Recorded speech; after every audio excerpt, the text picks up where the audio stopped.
Okay guys, it's Fizzy again, back for episode 2. We're going to talk about wind measurement in this one. A lot of people were asking me after watching my first video and helping their game so much, why do I, as a teenager, have bunk beds? And it's simple, I got to keep on my armor strike charts, enhanced shooting techniques up on the top bunk. And I can't have a computer in here anymore because my mom didn't like some of the websites I was going to. I gotta get something to put this camera on. But anyway, today we're going to talk about wind techniques, how to measure the wind. Hey! Well, you were supposed to be a... I told you to knock before you come in here, Mom!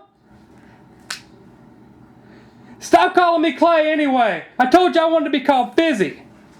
Yeah, and last year you wanted to be called Neon, and then X2 Fusion.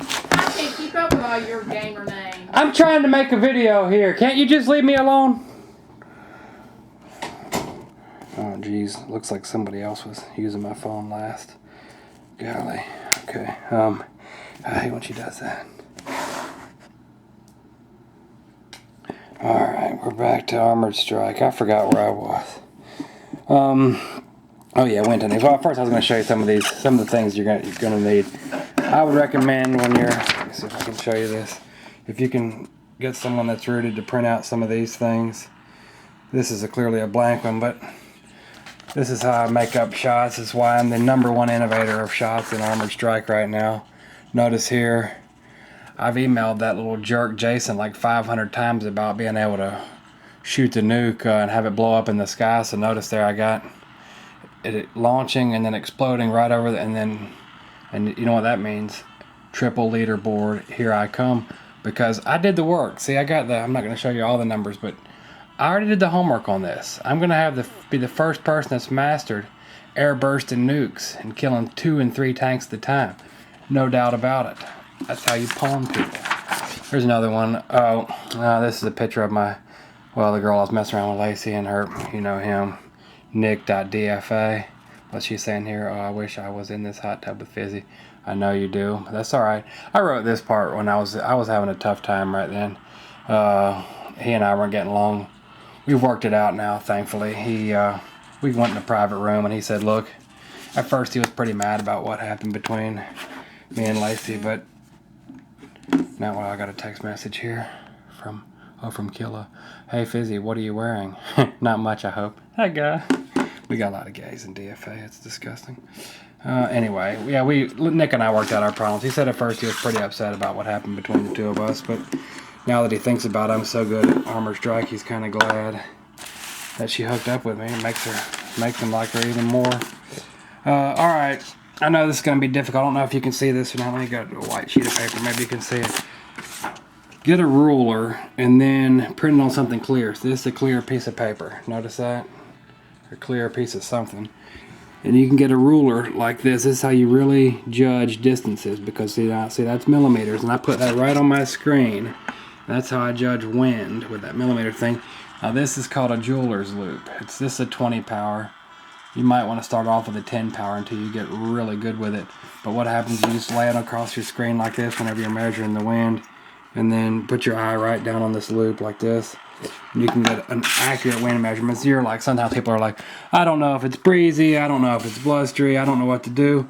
Well, using this measurement sheet and this jeweler's loop gives you a lot of confidence to shoot the kind of shots you're going to need to shoot. Anyway, so talking about the shooting, here we go. Back to video. I'm going to try to set this camera down and hold the phone so you guys can see it. Alright, here. When you're measuring the wind, and if you're playing a random game, of course you look at the thing at the top, and then you use this little chart that you're going to print out. Get your mom or dad to do it if you have to, with the lines on it. See, it's millimeters. I don't know if you can see that or not, but that's a very accurate, right there. See, that's like 4 millimeters, definitely blustery, and then you can just really hammer some people with it. Works perfectly. So once you know what your wind measurement is, then when we start doing accuracies, we don't need charts, we don't need numbers. I mean, we got all that stuff here. but we don't need that. Once you're doing things at this level, where you really have the wind dialed in like this, all that matters is what's in your mind and what you feel. So like you might measure a shot out and say, okay, look, I know I can hit this person with a 60 by 139 or a 60 by 140, but really what you're worried about is that there's not the right kind of power. You know, you might feel this one's a 139 and a half or something like that. Don't worry about it. I'm working on that hack. The power things, I'm going to be able to shoot fractional numbers here before long. Whenever I get my computer back and when my mom says I can use it again, I'll be doing that for you guys. And then we won't be having to worry about, is it 139? Is it 140?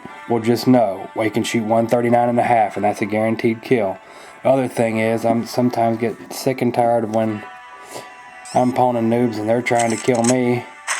And then, well, that was a fluke that missed. Don't worry about that. They're trying to kill me and it's hurricane and I try to suicide and my weapon blows off me before I even hit myself. That's why I got another hack coming where the minimum power is not going to be 40. The minimum power is going to be 0, and that's going to make suicides in hurricane like 10 times easier. See, if this was hurricane, it isn't, but this is hurricane, I could shoot this and it would blow right off. That won't work. You got to dial the power down to 0, and I've emailed Jason about that. So it wouldn't fix it, so I'm just making my own hack. I think that's all I got for you guys today, but I hope you understand. I already had a bunch of medium orders. Thanks a lot, Mr. Paratrooper. Hope you guys understand what we're working with here. Wind, definitely get a magnifying glass or a jeweler's loop. I forgot to tell you, you can get these loops at Hobby Lobby. Make you some of these charts so you can really dial in on the wind. Come back soon for episode 3 where we're really going to start putting the pieces together. I know I'm giving you guys the fundamentals right now, so you'll have them. Have the fundamentals intact, and then we start getting into some more advanced topics here before long, like how to induce people into idling, how to, just various things, different techniques that I use, skills that I invented that no one else knows about. I'll show you some of my firework shots, boomerang bursts, some of these things. But until next time, thanks a lot, guys. Bye.